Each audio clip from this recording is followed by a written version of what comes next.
15-year-old is facing charges after a shooting near Six Flags on opening weekend. Tonight, we're still working to learn everything that led up to the shooting. 11 Alive's Molly Oak live outside the park tonight, where the shooting is still under investigation. Molly.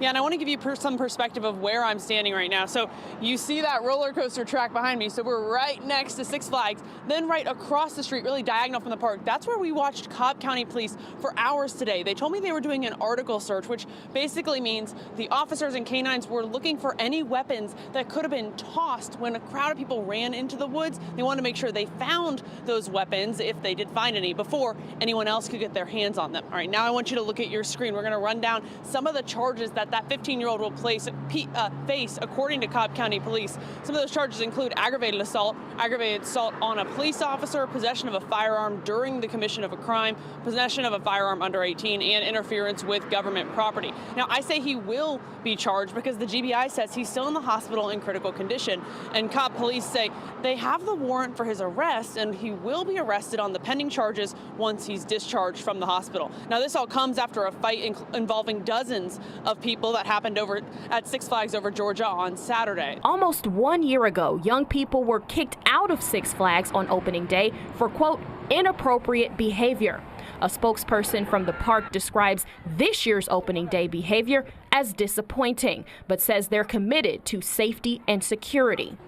All right, guys, so we got to talk about a story that's flying under the radar, but it is about probably one of the biggest issues that we have in this country today, which is the young scholar problem, okay? The issue of young teenagers who are committing crimes and being agents of chaos. Now, these young teenagers tend to move in mobs, okay? They tend to show up to public areas and cause chaos and destruction all at one time, before then immediately leaving when the cops get involved, okay? We've seen this happen all over the country, particularly in cities like Los Angeles and Chicago, Democrat-run cities. And once again, we have another Democrat-run city that we have to talk about, this time Atlanta, okay? And in Atlanta, you have Six Flags. Now, Six Flags had opening day, and the young scholars came out in droves, 500 to 600 of them, in what apparently, allegedly, was a planned,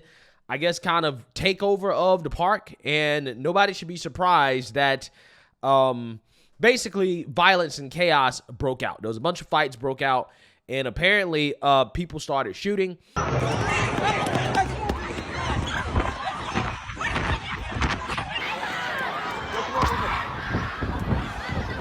Oh, my bad.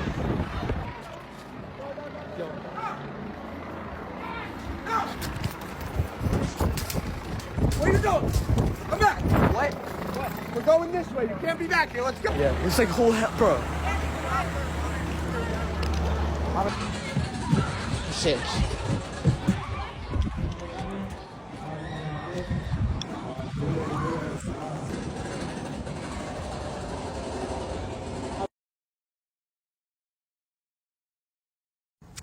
Yo, oh my God, that is a lot. Ryan, take a video. Yeah, I took one.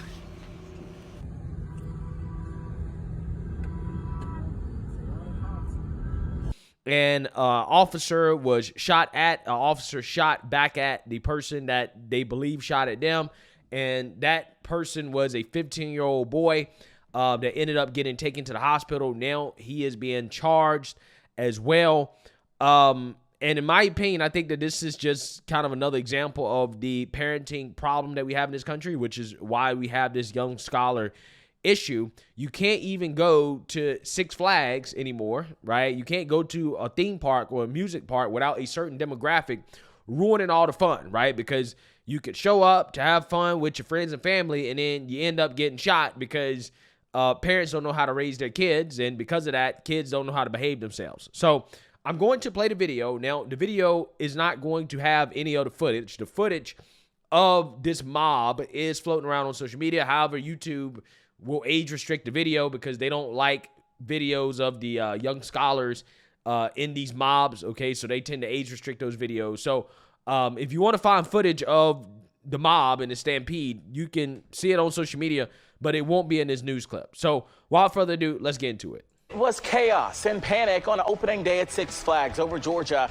after officials say 500 to 600 people ran through the park fighting.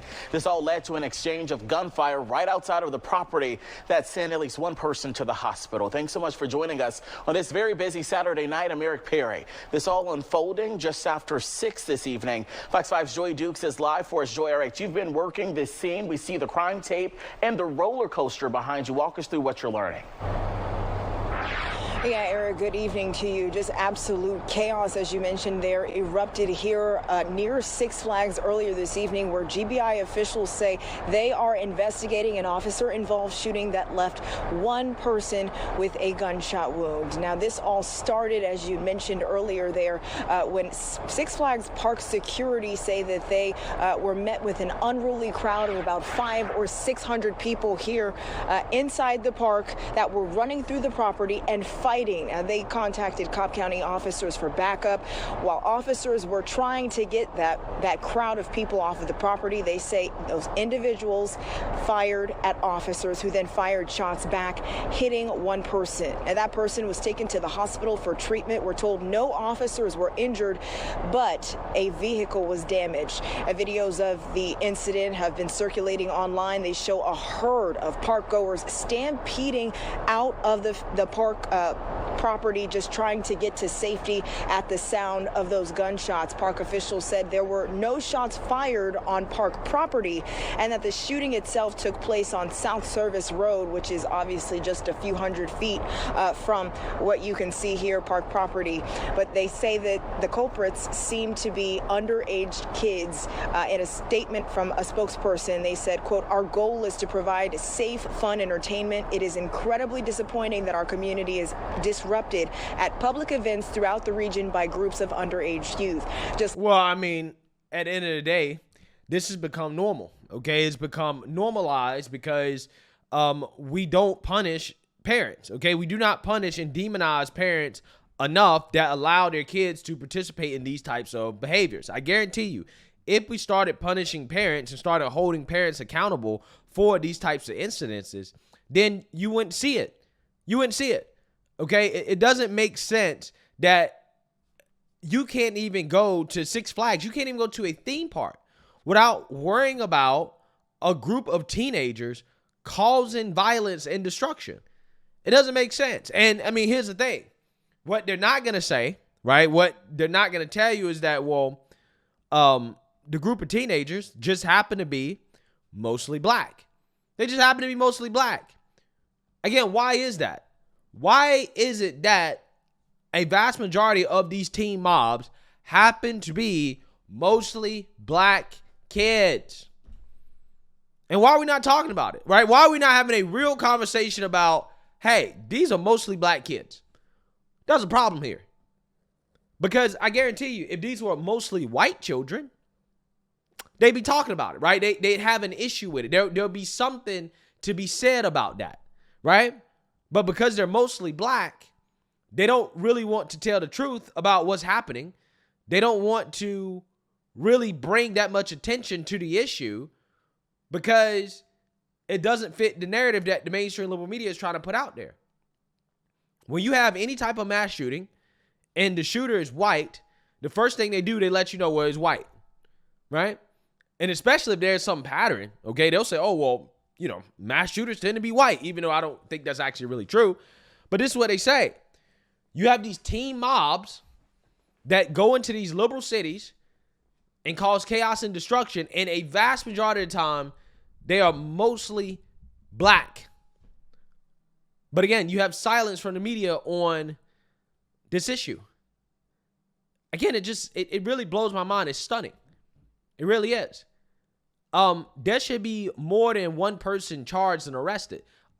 You should be charging and arresting hundreds of these teenagers, right? Anybody that's involved in fighting, anybody that is there to cause chaos should be arrested. Absolutely. That's the problem. You have these mobs, and then what happens after the fact is that one or two people get arrested. Well, I'm sure one or two people weren't the only people that were causing chaos and destruction. I mean, you can see on video that there was at least 50, 60, 70, 80 of them. out there being agents of chaos, why is only 1 or 2 of them getting arrested?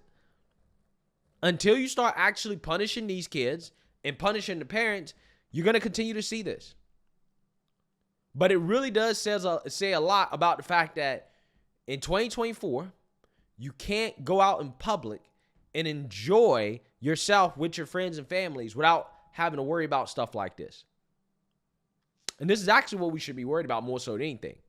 Like other venues in the area, we are committed to keeping this type of trouble outside our park and off of our property. Now, we spoke with a woman who lives nearby. And then it's so funny when businesses start, racially profiling and stereotyping, they want to boo-hoo on and cry racist. Oh, it's racist. It's racist, right?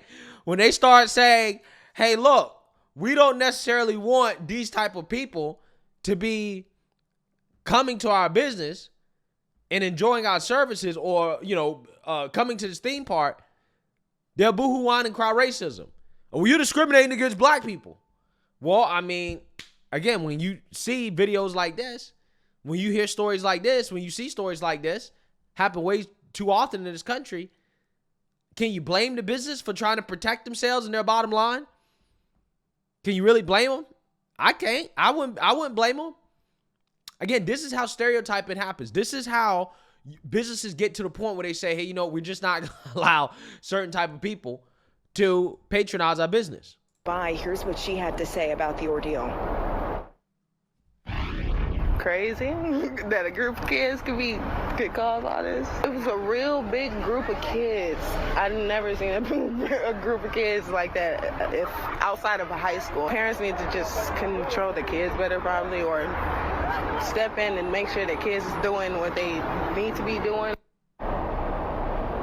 Now, the GBI is handling the investigation. You can see the crime tape up here. They have South Service Road blocked off to traffic while they conduct their investigation. We have seen a number of GBI officials here with their flashlights walking around trying to collect any evidence they can here. You see the mobile crime scene unit is also out here this evening. Now, what is still unclear is whether there will be any arrests or whether any of those children will face charges.